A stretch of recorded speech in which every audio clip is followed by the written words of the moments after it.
Hello and welcome to Style It Up, where we take you inside the fashion world of New England. I'm your host, Olga Medvedev-Young. We're kicking off today's show with our guest, a high school fashion blogger who's really on the path to success. Zoe Malliaros is a former model with talent for writing. She's the editor-in-chief of her high school newspaper, and her blog, Fashion is Freedom, has grabbed attention of some major publications. In March, Boston Globe magazine named her one of Boston's best bloggers. In a world where so many people are blogging just about everything, how does one stand out? Well, here to share some insight with us, please welcome Zoe Malliaros. Zoe, thank you so much for being here. We're so excited that you can come and join us. So tell us, why blogging? I'm so happy to be here. Well, why blogging? When I was a sophomore in high school 2 years ago, I was taking a journalism class, and I knew I loved to write, and my teachers always told me I was good at writing, and I always had a Vogue on my desk at home. So I got home one day and I typed in, start a free blog on Google, and I made Fashion is Freedom. So how long have you been at this? Since October of 2010, so almost 2 years.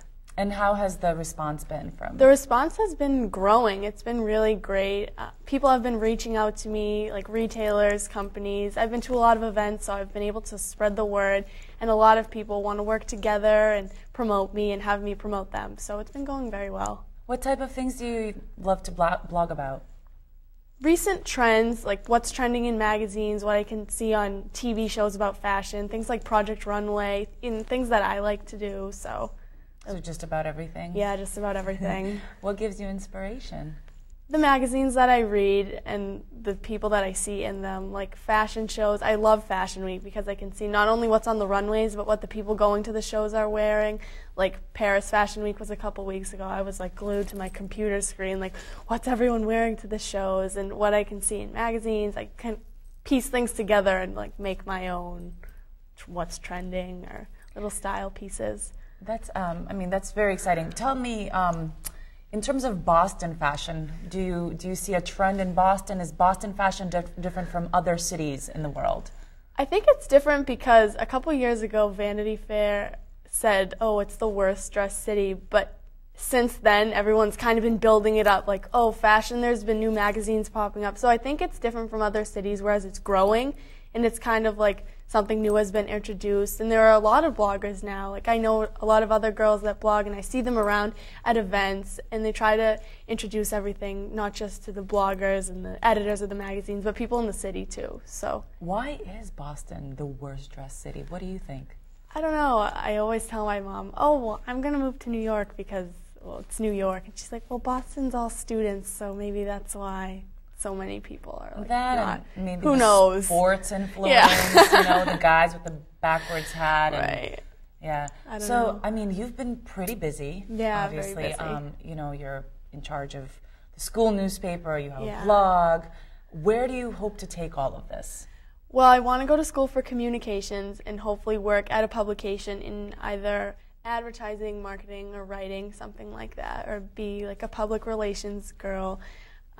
So I'd love to go to school in New York. I've looked at NYU and Fordham, and I really love both. And even if I were to stay in Boston, that would be great because I know the community and I could really thrive. So you recently got a nomination? Yes, I was nominated by Boston A-List for Boston's top blogger, and there were over 60 bloggers nominated, so there were a lot. And I knew some of the girls that were nominated, and the contest had been going on for 30 days. It actually ended yesterday on the 27th, and I've been in the top 3 the whole time. But the last 5 days, it didn't tell you what place you were in, so I've been so nervous. So you're sitting on pins and needles until August 10th when I find out. So I'm really excited. I'm excited for you. We're all excited for you. Tell us. Everybody has a blog these days, it seems like. It's hard to get away from it. What do you think makes you stand out? Well, I don't. Some people are just oh, this color is great this summer, these pants, and I kind of match it to what I wear. So I'll give people advice, say, oh, well, this is what I do, or this is what this famous person does, or this style icon. Maybe you could try it in your own way. And I really encourage people to take fashion trends with what they're comfortable with. So it's important to kind of, steer people in the direction of how to make it your own, how to make fashion fit into your life. Right, how to make it like very individual. That's what I'm about, so. Yeah, what's your own personal style, do you think? I kind of mix and match a lot of things. Like some days I want to dress preppy with like boat shoes and like my J. Crew shorts. Or some days I want to wear like a dress or just something kind of like edgy. So I don't think I have like one style. Like someone will say, oh, I dress like really formal all the time. My closet's full of all kinds of different things. Did you go through like weird experimental phases in your life? I guess, yeah. When I was younger, I used to wear like weird clothes. When I was a little girl, I used to be like, always outside, always muddy, and like I didn't care what I had on. So in terms of fashion as a future, I mean, do you plan to pursue fashion, or because you said communications? Right, definitely in the writing field. People are always like, oh, so you want to be a fashion designer because you have a blog? I'm like, oh no, I can't draw. But I definitely want to keep writing and keep like branching out into public relations and things like that. Where do you foresee Fashion is Freedom going in the near future? Do you plan to keep with it, or do you think that eventually it'll just kind of fizzle out? What do you think? I definitely want to stay with it like through college and after that, and maybe when I get a job, I don't want it to ever like die out, but kind of report on different things like what I'll be doing someday or what I see, like street style and a lot more pictures, things like that. Well, if you end up in New York, I mean, right. Everyone has a different sense of style there, so you'll have It'll plenty to write about. It'll be definitely easy. So tell our viewers how we can learn more about you and how we can log on to your blog and you know, definitely keep in touch with you. Well, my blog is on Facebook. If you just go to facebook.com/fashionisfreedom, you'll find it there. And I'm also linked on Facebook to a Twitter for my blog. Oh, great. And my blog address is zmalfashion.com, so zmalfashion.com. And everything you need to know about my blog is right on the website. Well, good luck with the nomination. We certainly, you know, can't wait to hear if you get the #1 spot. Thank We're rooting you. for you. And good luck with college. Thank you. School is cool. Yeah. Stay in school. I will. That whole thing. Right. Thank you so much for coming on. We're very, very happy to have you here, Zoe. Thank you. And So good luck. happy I could join you. It's Thank our you. pleasure. And come by anytime, okay? So when we return, we will meet a designer who creates a unique accessory. Keep it here on Style It Up.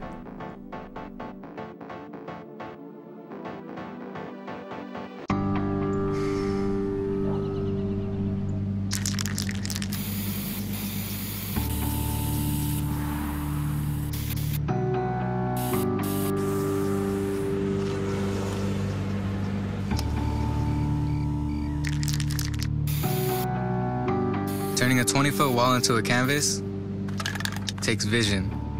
So will getting into college. I've got what it takes. So do you. My name's Reggie. Just recently, my wife and I took in her sister's children. And we already had 4, so I went from becoming a family man to a man with a bigger family. Now, you can't eat love, so I don't know how I'm gonna feed them tonight. How was that, Rich? I think I look more like Denzel. That's cold, man. Play a role in ending hunger. Visit feedingamerica.org/hunger and find your local food bank.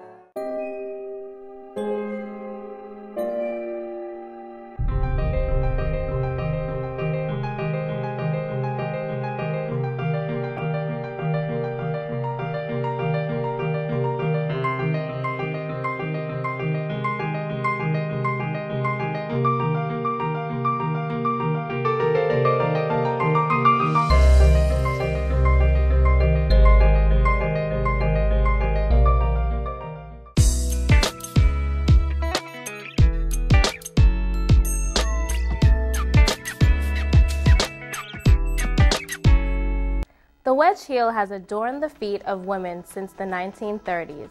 But who is the designer behind the heel with height? Salvatore Ferragamo created the wedge heel in 1936, first using cork because of a leather and rubber shortage caused by World War II. Shortly, wedges grew in popularity and were the craze of the mid-1930s. The fashion of the time called for height. Wedges offer height with shoulder pads, adding to the illusion, seemingly easier to walk in than skinny heels, Wedges reached up to 5 inches during this time period. This was not the last the fashion world seen of these heels. Wedges reappeared in the 1970s with louder, more colorful, and more outrageous design. One design even allowed for a goldfish to live in the heel. This time around, wedge fashion was not only made for women, but also men were seen rocking the heel with height. In the 1990s, wedges resurfaced in the form of sneakers and were all the rave in both US and Europe. These sneakers could be seen on celebrities like British pop band, the Spice Girls. In 2006, the wedge reappeared made of cork wrapped in rope, some with straps or ankle wraps for a more secure feeling. The wedge also came in the form of flip-flops. And now, the wedge heel is back, coming in bright colors and designs in the version of boots, booties, peep-toe sandals, dress shoes, pumps, and even bridal shoes, showing that the heel with height has not yet kicked the bucket, and proving the old adage, there is nothing new under the sun. Thank you, Mr. Ferragamo. I will be holding on to my wedges for a while. I'm Jess Lewis for Pave the Runway.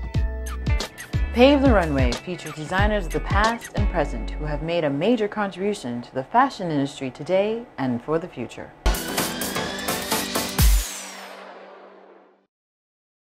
Welcome back to Style It Up. I'm your host, Olga Medvedev-Young. Our next guest is a bow tie designer, Mariama Bramble. She combines vintage and contemporary styles to create a one-of-a-kind handmade accessory, the bow tie, for every occasion. Her company, Brownbelle Accessories, originated just over a year ago, but the subtle yet fashion-forward accessory is gaining quite the popularity. Here to share her collection with us, please welcome Mariama Bramble. Mariama, thank you so much for being here.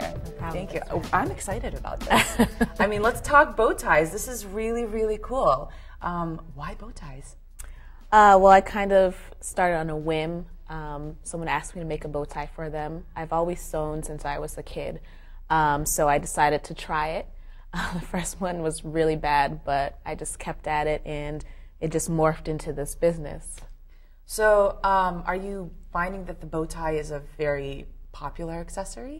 Yes, well, fortunately, dressing like a gentleman is very trendy right now. Mm-hmm. And also, women dressing in, men's clothing is also something that's on the come up. So I feel like a lot of people who were afraid of wearing bow ties are kind of like tapping into it now. So where do you get your inspiration for the different types of bow ties and different types of looks? Yeah, it's very much inspired by my style, which is definitely classic, but I love bold prints. I love lots of color.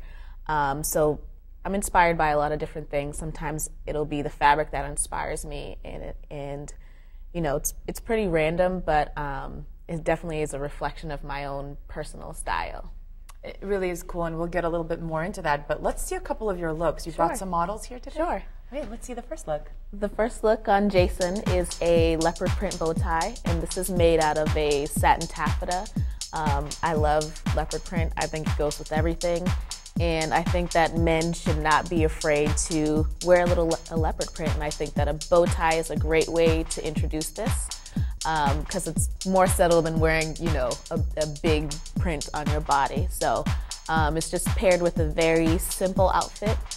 He could put a blazer on this, a vest, and I think that, it would look stylish and effortless. If you said this to me, that a man should wear, I'd be like, no, she's off her rocker. But seeing this, I mean, this actually works really well. And I think that the more simple the background, the more simple the clothing, right, it really makes a great statement. Right. I really, really like this look. Thank you. Okay, thank you so much. Thanks, Jason. Thanks, Jason. So the next look on Sakina is more of an edgy look, and this is a way that a girl can pull off a bow tie without dressing like a dude. So she just has on a denim blazer and a African print bow tie. This is a self-tied, so I have several different versions, the pin and then also the self-tied.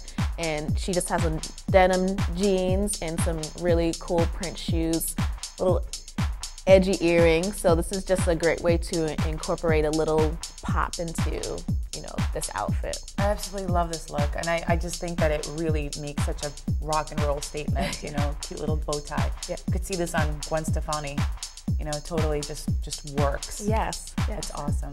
Thank you so much. Thank you. So let's talk about women wearing bow ties. Okay. Is there a rule, or what do you think? I think there are no rules when it comes to style. You should wear what you feel good in. Definitely wear things that are flattering. And just, you know, do it up. I feel like sometimes I dress like a guy and I'll wear like a more traditional tie, and sometimes I'll, you know, wear something like this with a pin-on bow tie. I think it's really cool. So you have pin-ons and you have self-ties. Is it difficult to tie a bow tie? I think it is at first, but it's like tying a shoe. You just have to like practice it, and then it's, you know. How fast can you show us? How fast? Let's do it. Okay. I mean, I'm just curious because, you know, I've never tied a bow tie. So I can't see, so bear with me. So what you do is you have, and I actually have a tutorial about this on YouTube, cool. Awesome. but you make one side longer than the other. Okay.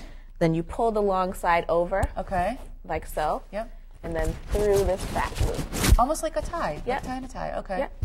And then this is the tricky part. Okay. So you take this part in the front, and you fold it over like this. Okay. So this is the part that, you know, people always get caught Confused up on. on, yeah. So I like to put my thumb back here, because when Okay. you pull this over, it makes like A little pocket. Yeah, pocket. I see it. Right. So that's where you're gonna like pull that piece through.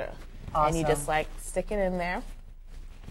I hope I'm doing this right. You are. This is great. And you just pull it through. Oh my God, it's so much easier than it looks. Right. But it actually probably is I'm more sure this complicated doesn't than look it. great, but It's that's the perfect. basics. And the great Awesome. thing about a bow tie is that the less perfect that it is, the better it looks. Looks like you just kind of like rolled out of bed, had to put on Yeah, your you bow know, you tie. make it look a little funky. I think that's it distinguishes a self-tie from a pre-tie. So I want to know more about these fabrics, and because these are great color patterns, and you know, where do you get your fabrics, and how do you get inspired?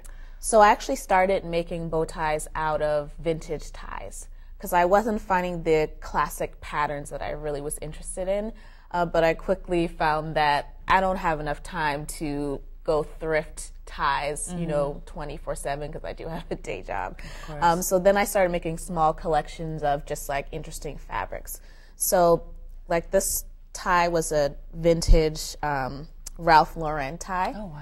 And it has like, you know, these really cool print on it. Yeah. So I just make it into a bow tie, and sometimes if I don't have enough fabric, I'll do like what I call a halfback. So it's, you know, a contrasting pattern on And the you opposite see it on side. both sides. Yeah, it's very, very cool. I really actually like this one a lot. This one over here. Oh, this one? Yeah, that's a great. And I could see the two-way pattern there. It's just great. And then you also kind of embellish them a little bit too. Yeah, so I had a buttons collection. Yeah. So I went to Windsor Buttons downtown and just, you know, was obsessed with all the different types of buttons. So Very cool. Well, we have another look. So Yes. coming up, Jason. So this second look is actually made from a vintage tie, and it's this great floral print. That's another thing that I think is hard to find. It's a unisex floral print. But it's this awesome teal color with, you know, magenta in it, and he has it paired with this like light lavender, which is also a very classic look. So the bow tie just gives the outfit a pop. Okay. So you have the simple pieces, and you pop on a bow tie, and it just elevates the outfit just a little bit. Perfect. All right. Well, thank you, Jason. Okay. So we have another look, and this has the little nice touch of the button there. Yeah, so this is another bow tie from the Buttons collection, and this also was made from a vintage tie. So I just found this like really cool denim button from Windsor Button and popped it on there. This is one of my favorites. I don't know if I'm going to sell this one. You want to hold on to it for your own Yes, purposes. yes. I don't blame you. It's very cool. Well, tell us where we can get more looks, and where we can learn more about you and how people can purchase. Sure. I sell all of my bow ties on Etsy. which is a website for people who hand make things. I also sell bow ties at Eris on Adams Street. Oh, cool. Okay. So if you don't want to purchase online, I do have a selection of ties there. Very, very cool. Well, thank you so much. Let's see the looks one more time. I absolutely adore both of these. I mean, your whole collection is just spectacular. Thank you. Mariama, thank you so much for being with us today. Thank you, and good luck with your bow ties. I think they're excellent. I really do. We learned a lot today. Thank you very much. Unfortunately, that's our show for today. I'd like to thank my guests, fashion blogger Zoe Malliaros and Mariama Bramble of Brownbelle Accessories. Don't forget to check us out on Facebook and Twitter. Before I go, I will leave you with this quote from Donna Karan. Delete the negative, accentuate the positive. Perhaps with a bow tie. I'm your host, Olga Medvedev-Young. We'll see you next time on Style It Up.